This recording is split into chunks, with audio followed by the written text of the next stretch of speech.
Hey guys, Makeda Markets here.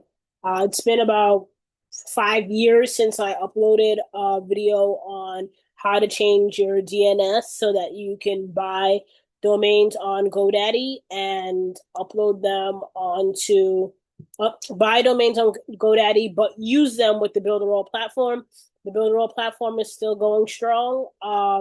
Just purchase a new domain, so I'm going to show you how to um, change the DNS records so that you can use it with Builderall.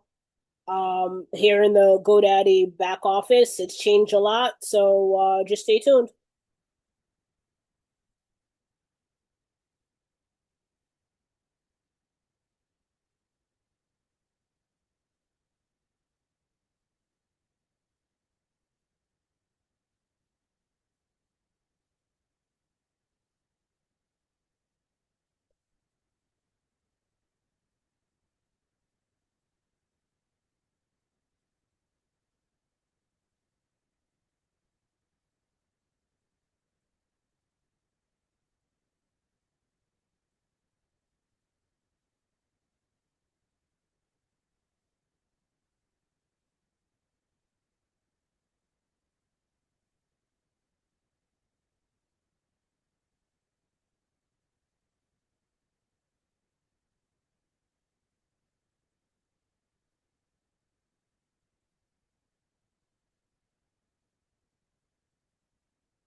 It's really that simple.